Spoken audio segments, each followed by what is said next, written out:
Most veterans trust the system. They believe if they show up, tell the truth, and hand over paperwork, the VA will do the right thing. But here's the hard truth. Many disability claims get denied, delayed, or underrated not because they're weak, but because the system missed something. One exam, one missed detail, one vague statement in your file can be the difference between 0% and 100. And here's what most people don't realize. The VA's decision is rarely the final word. Getting a second medical opinion could completely change your outcome, and for some vets, it already has. In this video, we're going to walk through 3 powerful reasons why your disability claim needs a second opinion right now. Not later, not after another denial.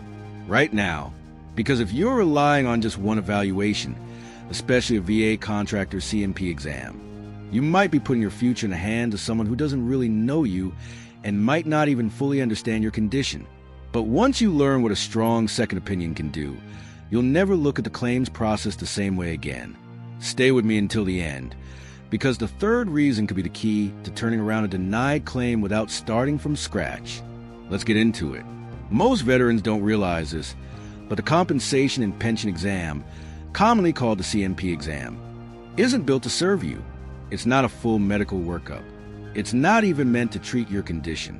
It's a short, sometimes rushed appointment run by a third-party contractor whose job is to collect data, check boxes, and submit a report back to VA.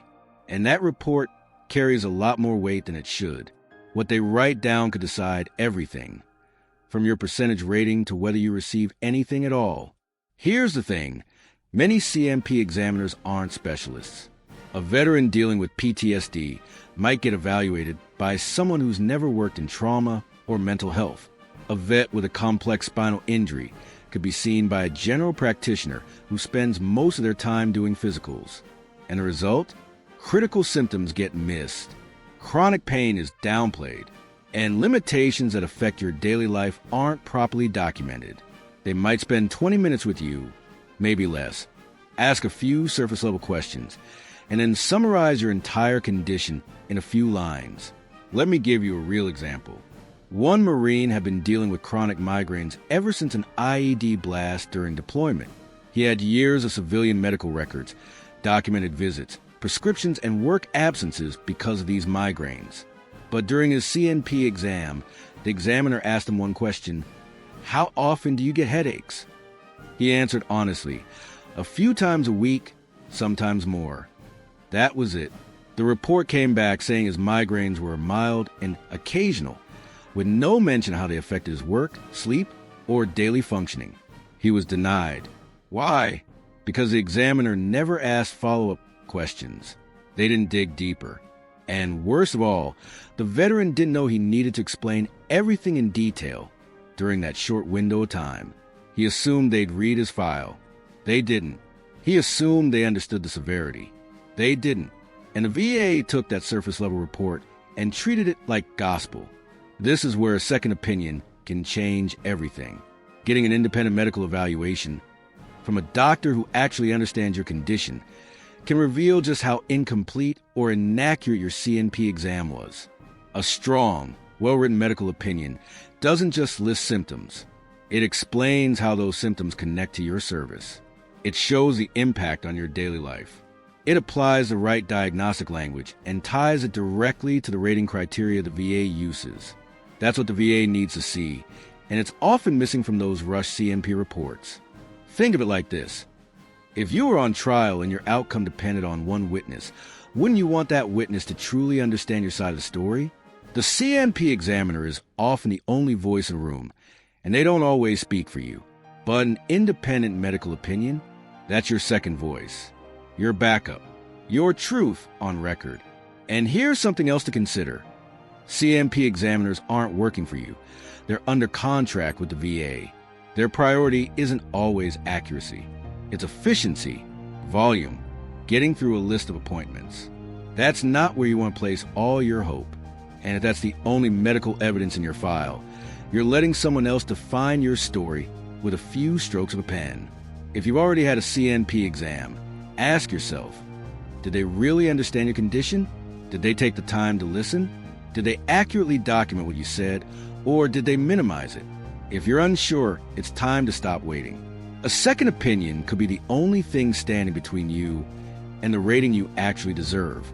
But that's just the beginning. Because even if your CMP exam was incomplete, there's another reason you need a second opinion.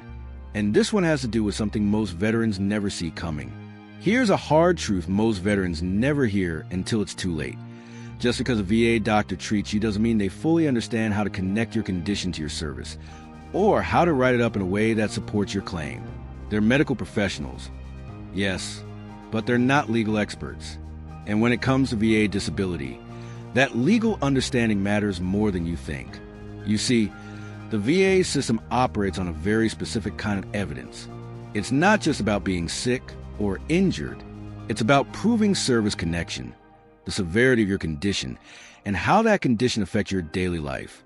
That means even if your VA doctor knows you're struggling, unless they clearly say something like, "This condition is at least as likely as not caused by the veteran's military service," your file could still come up short.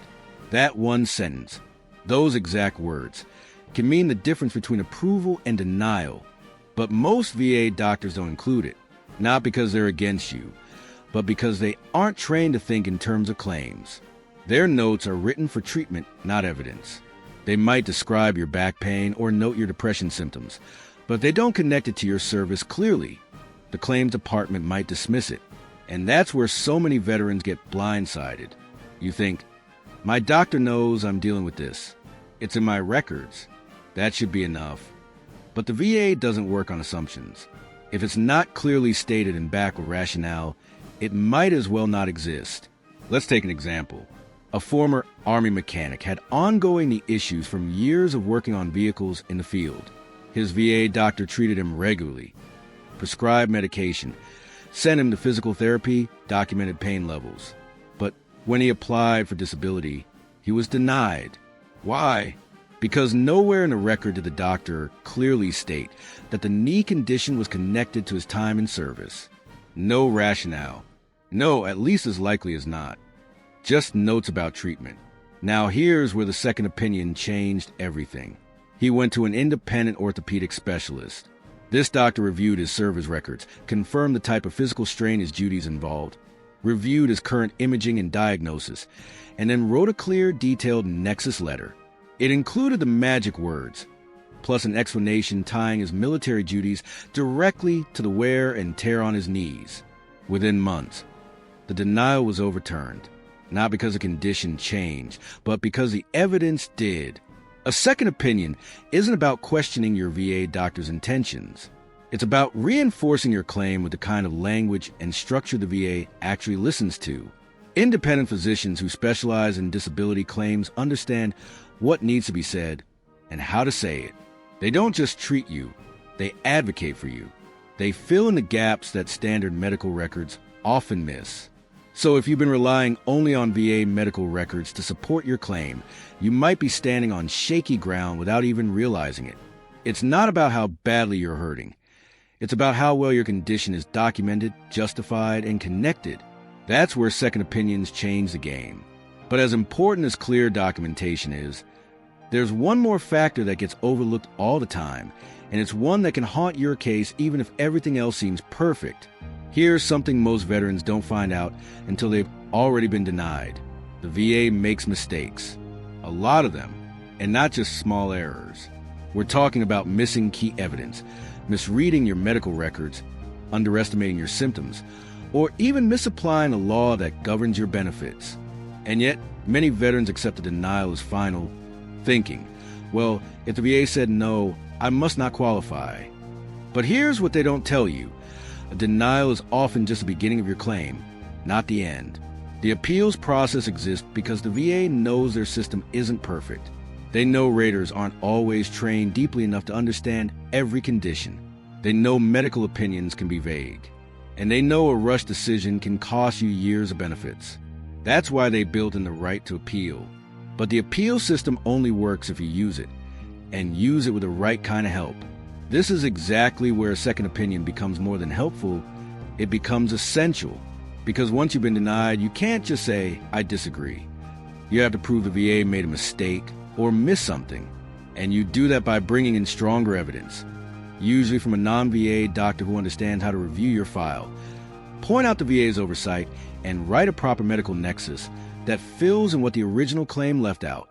And here's what's powerful. Veterans who get a solid independent opinion and file a higher level review or a supplemental claim often see dramatic changes in their outcomes. Why? Because now you're giving the VA no room to guess. You're putting evidence in front of them that clearly connects the dots. You're not just hoping for fairness. You're demanding it with facts. One veteran we spoke to was initially rated at 10% for PTSD. His symptoms were severe, but the VA said they were mild. He sought a private evaluation. That doctor spent over an hour with him, carefully documented his symptoms, and completed a DBQ, a disability benefits questionnaire, that the VA had never requested.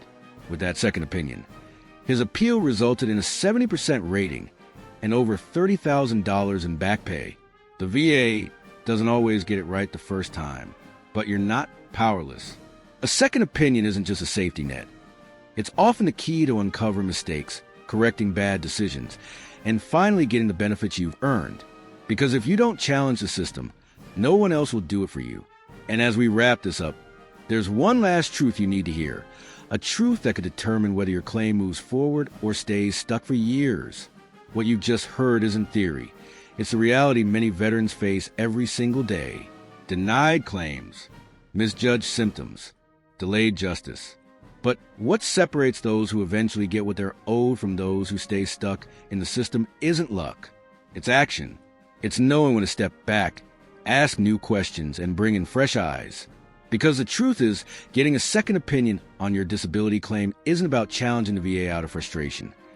It's about protecting your future, your family, and the benefits you spent years earning.